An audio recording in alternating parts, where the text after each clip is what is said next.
Good afternoon. My name is Lee Bell. I'm the Technical and Policy Advisor to the International Pollutants Elimination Network. This presentation will be on mercury concentrations amongst Indigenous Nicaraguan women of childbearing age, a pilot survey in a small-scale gold mining region.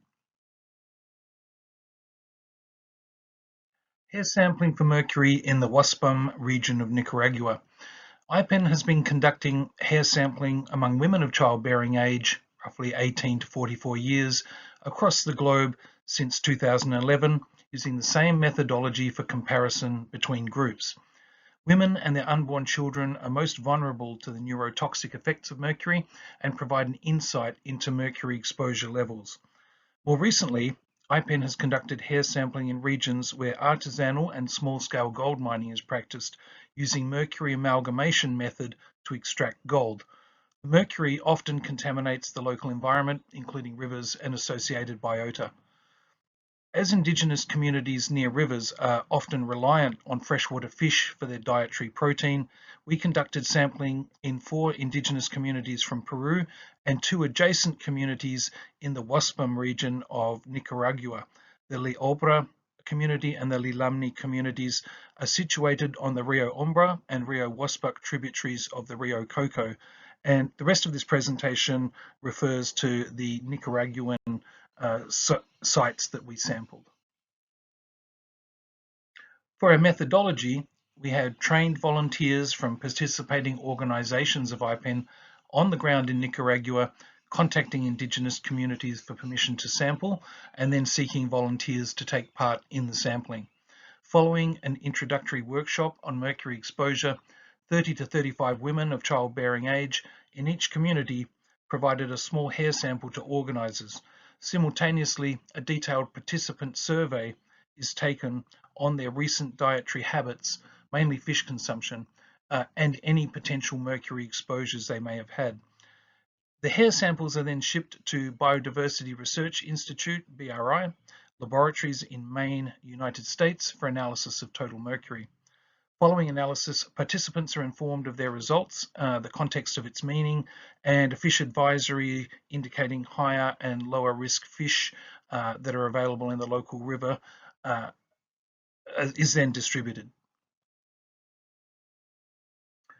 Once the analysis of the hair samples has taken place, at IPEN, we compare the results of the hair analysis to certain thresholds that are accepted internationally as the limit or the threshold of safe mercury concentration in the body.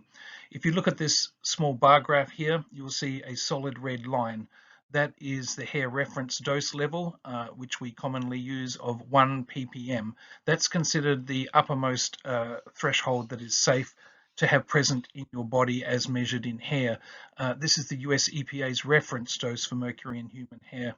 Mercury concentrations above 1 ppm in hair have been related to neurological impairments and other adverse effects, as mercury is a potent neurotoxin.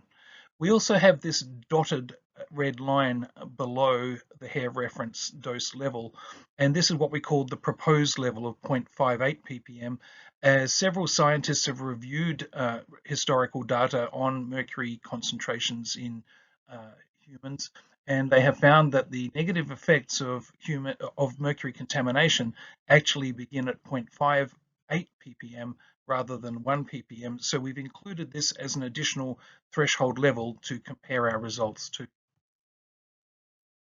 As you can see, the results of the hair sampling in the 2 Nicaraguan communities of Indigenous people that we investigated, the average levels found were well above the 1 ppm safe level and were the average was around about 1.5 ppm, and you can see that also exceeded the red dotted line, which is the proposed level of 0.58 ppm.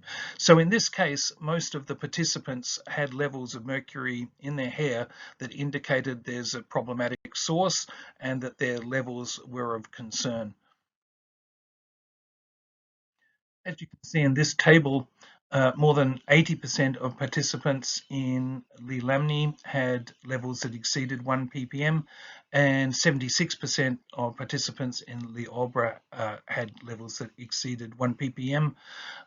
In the case of the 0.58 ppm proposed level, in Elimination, 96% of women exceeded that level, and in Liobra, 100% exceeded that level.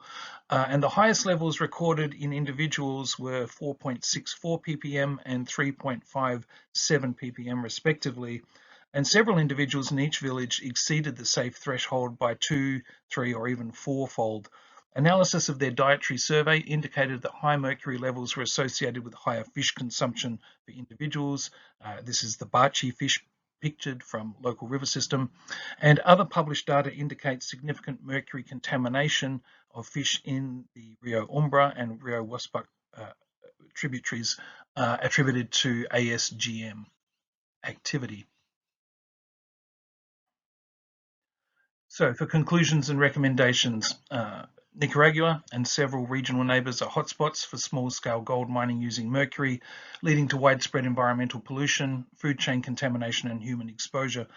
Indigenous communities reliant on fish for dietary protein are at risk of chronic mercury intoxication as their food source is increasingly contaminated by mercury runoff into local rivers.